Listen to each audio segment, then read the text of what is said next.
Ma'ilhaq, tolong sampaikan pesan ini. Jangan tidur belum baca surat Tabarak, karena kita tidak tahu kapan saatnya menghadapi kematian. Bisa jadi itu tidur kita adalah tidur yang terakhir. Bismillahirrahmanirrahim. Assalamualaikum warahmatullahi wabarakatuh. Alhamdulillahirabbil alamin. Allahumma shalli ala sayyidina Muhammad wa ala ali sayyidina Muhammad. Sahabat teman-teman yang beriman yang insyaallah dirahmati oleh Allah Subhanahu wa taala, pada kesempatan yang sangat mulia ini bersama-sama kita simak, kita dengarkan tausiah dari guru kita almarhum Syekh Ali Jabir tentang kedahsyatan surat Al-Mulk. Untuk lebih jelasnya, untuk lebih detailnya, bersama-sama kita simak tayangan berikut. Saya semalam menerima kiriman SMS, seorang ibu meninggal dunia. Biasa kalau kita mendengar berita ada orang meninggal dunia, karena kita semua akan menghadapi kematian. Tapi yang luar biasa, peristiwa yang terjadi saat dimakamkan. Anaknya menceritakan saat dimakamkan di antara kuburan, begitu mendekati kuburan tempat ibunya, malah semua jamaah yang ada di saat itu sangat terasa harumannya kuburan itu. Harum sekali, keluar semacam wangi yang luar biasa, sampai orang pada pandangannya kepada yang lain. Barangkali di antara jamaah yang membawa wangi-wangian yang bagus, tapi ternyata tidak, mengalir dari bawah keluar, sampai ada yang malah melihat asap-asapnya. Asap ini bukan asapnya kebakaran, tapi asapnya itu karena wangian dari masuk dari kuburan itu. Sampai dikuburkan, malah kata anaknya, begitu saya sendiri yang nurun memakamkan, mengkuburkan ibu saya, sampai saya dan tangan saya sendiri membawakan tanahnya menutupi kuburannya. Pulang ke rumah saya mandi dan mencuci tangan dengan sabun, tapi masih terasa tangan saya harumnya luar biasa, sampai tidak bisa kehilangan. 3 malam masih tersimpan harumnya itu. Saya bertanya lewat SMS, apa kelebihan ibu kamu? Dia bilang, ibu saya biasa, malah orang awam, bukan wanita yang apa gitu, awam-awam biasa. Tapi setahu saya, ibu tidak pernah tidur sebelum membaca surat Al-Mulk. Tabarakalladzi biyadihil mulk. Saya langsung menjawab, itulah yang Allah hantarkan kepada ibu kamu. Dan inilah berita gembira bagi kita semua, sesuai janjian Rasulullah sallallahu alaihi wasallam. 30 ayat syafa'at li sahibiha min adzabil qabr. 30 ayat yang telah membawakan syafaat bagi orang diselamatkan dari siksa kubur.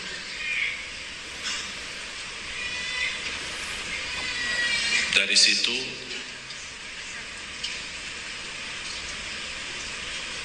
seperti kebiasaan, ambil wudu, saya witir duluan, kemudian tidur. Apa yang saya lihat dalam mimpi? Bapak Ibu, yang saya lihat diri saya sendiri di dalam kubur. Sangat gelap, ngeri, malah terasa seramnya luar biasa, sampai tidak bisa saya bayangkan di saat itu. Tapi tiba-tiba sampai saya di situ merasa ketakutan dan kesepian, muncul sebuah cahaya di dalam kubur sendiri itu. Dan saya berteriak, siapa kamu yang membawa cahaya itu? Dia langsung sendiri cahaya berkata, saya surat Al-Mulk. Tabarakalladzi biyadihi. Saya sendiri di malam itu tidak sempat membaca. Saya bangun kaget. Saya ambil wudhu lagi dan membaca surat Al-Mulk. Baru saya tidur lagi. Saya memberikan nasihat kepada semua jemaah yang hadir. Tolong sampaikan pesan ini. Jangan tidur belum baca surat Tabarak. Karena kita tidak tahu kapan saatnya menghadapi kematian. Bisa jadi itu tidur kita adalah tidur yang terakhir dari dunia ini. Mudah-mudahan dengan kita mengkhatamkan hari kita dengan membaca surat Al-Mulk, Allah ampuni segala dosa kita. Dan Allah harumkan kuburan kita menjadi taman dari taman surga. Amin. Al-Mulk surah yang luar biasa dahsyat. Saya mohon, biarpun ibu-ibu sedang halangan tidak salat, tetap mau tidur, ambil air wudu dan baca surat Al-Mulk. Baca surat Al-Mulk. Siapapun kiainya, siapapun ustaznya, siapapun dokter yang melarang kita sebagai wanita membaca karena lagi halangan, saya sekarang berkata, ibu-ibu sedang halangan, baca surat Al-Mulk. Karena saat kematian tidak akan bisa membedakan kita lagi suci atau lagi halangan, mati-mati. Dan Allah Maha tahu niat kita. Dan lebih baik saat kita membaca sedang halangan, jangan megang Al-Quran langsung, menyentuh Al-Quran langsung, sebagaimana saya jelaskan, bagi sarung tangan atau bagi HP kita. HP kita yang isinya Al-Quran, buka surat Al-Mulk di HP kita dan kita baca. Karena di situ Anda bukan megang Quran tapi megang HP. Begitulah kita rasakan. Kalau ya Allah, seandainya Engkau mencabut nyawa saya di malam ini, saya sedang halangan, tapi ya Allah, saya membaca surat Al-Mulk. Niatkan diselamatkan ya Allah dari siksa kubur. Dan harus kita yakini, kita di umur-umur kita di dunia kubur jauh lebih panjang daripada umur kita di dunia. Bisa malah ratusan tahun. Ada yang sudah di alam kubur 1000 tahun. Ada yang lebih, kira-kira bisa terbayang 1000 tahun. Apalagi umat yang terdahulu. Oleh karena itu jamaah sekalian, waspadalah, berhati-hatilah. Marilah kita sama-sama menjaga kebaikan itu. Karena sungguh inna rahmatallahi qaribun minal muhsinin. Sungguh rahmat Allah sangat dekat bagi orang yang berbuat baik. Sangat jarak kita menuju ke akhirat sangat dekat, sangat dekat. Malah jauh lebih dekat daripada rencana kita besok. Jarak kita ke akhirat, jarak kita masuk kubur jauh lebih dekat daripada rencana kita besok. Malah kematian itu jauh lebih mendadak dan lebih cepat daripada kita mengambil suapan makanan. Belum kita sampai menantarkan, membawakan suap makanan sampai ke mulut kita, sudah dicabut nyawa kita. Jauh lebih cepat itu. Oleh karena itu marilah kita sama-sama semua kita punya salah, punya kekurangan.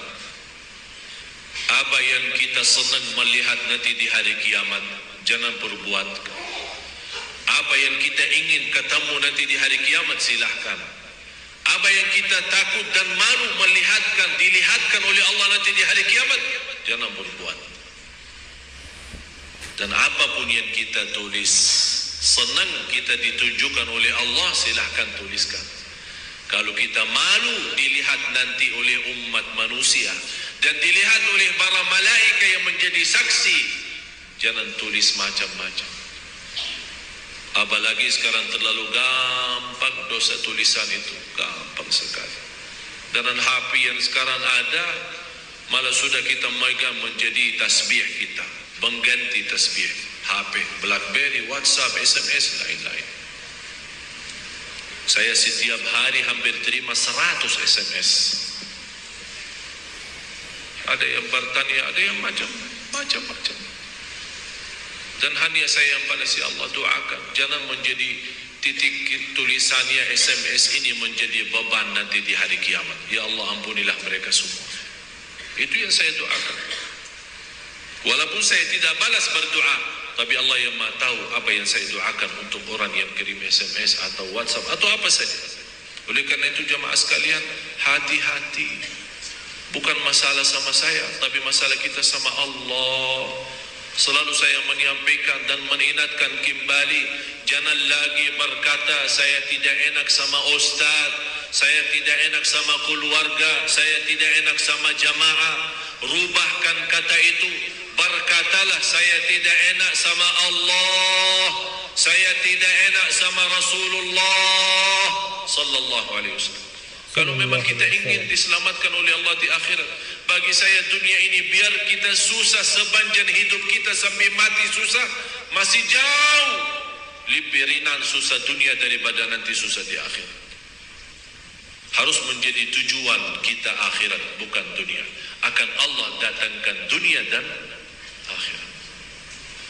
Ya ayyuhalladzina amanu taqullah wal tanzur nafsun ma qaddamat lighad wattaqullah innallaha khabirun bima ta'malun. Orang beriman, bertakwalah kepada Allah dan lihat masing-masing apa yang kita bawa nanti untuk hari esok, hari kiamat. Bertakwalah kepada Allah dan jangan wala takunu kalladzina nasullah, jangan menjadi orang yang melupakan Allah, akan Allah lupakan kita. Kalau Allah lupa sama kita, na'udzubillah, berantakan, hancur, dunia akhirat hancur kalau Allah lupa sama kita. Maksudnya lupa Allah sama kita, artinya Allah tidak mau urus kita lagi, tidak mau bantu kita lagi, tidak menolong kita lagi, tidak mau perhatian kita lagi. Na'udzubillah. Kalau Allah tidak mau perhatikan kita, siapa lagi yang mau perhatikan kita? Kita semua tidak punya Allah yang maha adil selain Allah, tidak punya Tuhan yang maha kasih sayang selain Allah, tidak punya Tuhan yang maha menampun selain Allah. Biarpun dosa kita sepenuh bumi, tapi kita datang kepada Allah dengan ikhlas dan yakin diampuni dosa kita, dan kita berbuat kebaikan semampu kita, akan Allah ampuni dosa kita semua, biarpun dosa itu sepenuh bumi. Begitulah indahnya kasih sayangnya Allah. Mudah-mudahan semua yang hadir Allah bukakan hatinya, diberikan petunjuk kepada jalan yang benar, disucikan lahir batin, dikuatkan lahir batin agar senantiasa setiap hari meningkat iman, meningkatkan takwa, menjadi orang yang berilmu dan beramal saleh, agar senantiasa setiap saat, setiap waktu kita mendapatkan karunia rahmat Allah, karena sungguh rahmat Allah sangat dekat bagi orang-orang yang berbuat baik. Al-Fatihah. Alhamdulillahirrahmanirrahim. Sahabat yang beriman, itulah tadi ilmu yang disampaikan oleh guru kita. Mudah-mudahan dapat bermanfaat, mudah-mudahan kita dapat istiqomah mengamalkan membaca surah Al-Mulk setiap harinya sampai ajal menjemput kita. Jangan sampai ditinggalkan surah Al-Mulk, karena kedahsyatan yang sangat luar biasa dapat membantu kita agar kita terhindar dari siksa kubur. Mudah-mudahan kita semua diselamatkan dari siksa kubur. Mudah-mudahan kita semua masuk dalam syurga tanpa hisab. Amin amin ya rabbal alamin. Mungkin itu saja yang bisa disampaikan, lebih kurang mohon maaf. Saya akhiri. Wassalamualaikum warahmatullahi wabarakatuh.